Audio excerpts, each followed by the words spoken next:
کو کہ ذاکر صاحب کا ایک نیا فتویٰ سن لے، پھر اس پہ ہم آگے تبصرہ کریں گے۔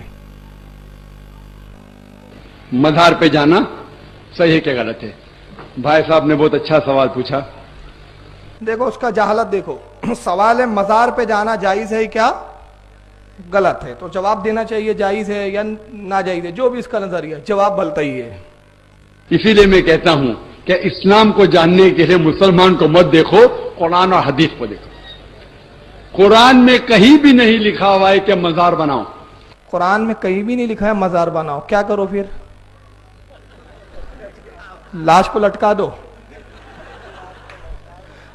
ارے مزار اور قبر میں کوئی فرق نہیں ہے، اولیاء کی اگر وہ قبر ہو تو ادباً مزار کہتے ہیں اس کو، عام آدمی کی قبر ہو تو قبر بولتے ہیں، جیسے میں پہنوں تو جوتی ہے مگر سرکار کے پیر میں ہو تو نالین ہے،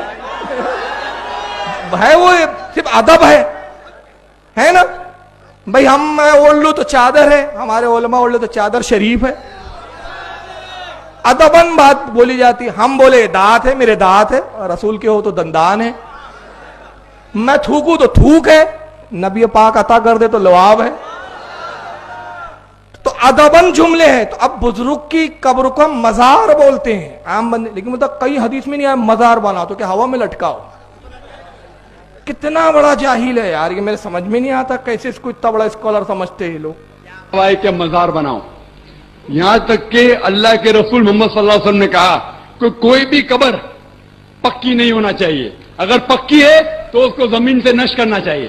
میں چیلنج کر رہا ہوں ذاکر نائک مجھے کوئی حدیث دکھا دے کہ رسول اللہ نے کہا کہ پکی مزار نہیں ہونا، سرکار نے یہ کہا کہ قبر کو حد شرح تک کرو، اونچی نہیں ہونا چاہیے، پکی کا ذکر ہی نہیں ہے۔ یہ تو علماء کے فتوے کے اوپر سے پکی کر سکتے، اندر سے نہیں کر سکتے، اندر سے۔ اور جتنی مزاریں ہمارے یہاں، ایک بات سن لے، میں ایک خاص بات بتا رہا ہوں، ان بیچاروں کو غلط فہمی بہت دور بڑی ہے۔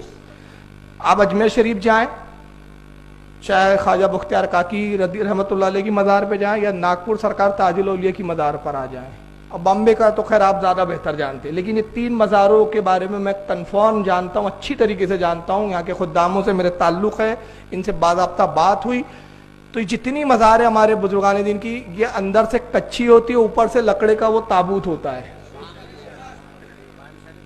ہے نا۔ ماہم شریف میں بھی دیکھیں حضرت، میں اس لیے پہلے عرض کیا کہ بامبے والے بہتر جانتے، اب حضرت نے بتایا کہ ماہم شریف، تو ہمارے ہاں اولیاء کی بھی مزار عموماً کچی ہوتی ہے، لیکن اگر اوپر سے ایک بالیز سے زائد نہ ہو اور اوپر سے پختہ کر لی جائے تو وہ بھی جائز ہے۔ لیکن اب بہرحال یہ رسول اللہ کی حدیث کوٹ کر رہا ہے اور غلط حدیث کوٹ کر رہا ہے۔ کہا کہ کوئی بھی قبر پکی نہیں ہونا چاہیے، اگر پکی ہے تو اس کو زمین سے نشر کرنا چاہیے۔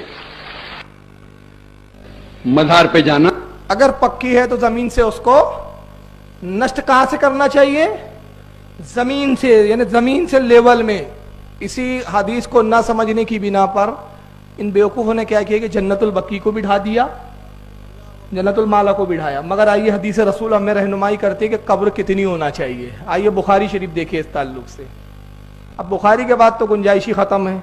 بخاری شریف جلد نمبر 1، اس کا باب ہے ما جاء فی قبر النبی صلی اللہ علیہ وسلم و ابی بکر و عمر۔ رسول اللہ صلی اللہ علیہ وسلم کی قبر مبارک، ابو بکر صدیق اور حضرت عمر کی قبر مبارک، یعنی حالانکہ حدیث امام بخاری نے جس مزار کے تعلق سے لایا اور رسول اللہ کا ہی روضہ اقدس ہے، رسول اللہ کی مزار اقدس ہے، لیکن حضرت عمر اور ابو بکر کا بھی باب میں ذکر کر کے یہ اشارہ کر رہے ہیں کہ جس طرح رسول اللہ کی قبر مبارک تھی ویسی ابو بکر اور حضرت عمر کی بھی تھی۔ اب حدیث لاتے، حدیث نمبر 1301، انہوں نے پوری سند بیان کی امام بخاری نے۔ حدثنا محمد قال اخبرنا عبداللہ قال اخبرنا ابو بکر بن عیاش عن سفیان التمار، وہ کہتے ہیں حدیث بیان کی ہم سے محمد نے، انہیں خبر دی عبداللہ نے، وہ کہتے ہیں ہمیں خبر ملی ابو بکر بن عیاش سے، اور وہ کہتے ہیں کہ روایت کیا سفیان تمار، حضرت سفیان کھجور بیچنے والوں نے، انہ حدثہ، اور ان سے حدیث ہے انہ رعا قبر النبی صلی اللہ علیہ وسلم مسنما، حضرت سفیان تمار کہتے ہیں کہ میں نے نبی پاک صلی اللہ علیہ وسلم کی مزار اقدس کو دیکھا، وہ اونٹ کے کوہان نما تھی۔ اونٹ کا کوہان کیسا ہوتا ہے؟ اونٹ کی پیٹھ تو زمین دوست تھی کیا، یہ اونچی تھی، اور آپ اور ہم قبر کیسے بناتے ہیں؟ ویسی بناتے، اور یہ کیا کرتے ہیں؟ برابر کرتے ہیں۔ تو حدیث پر عمل ہمارا ہے کہ ان کا ہے؟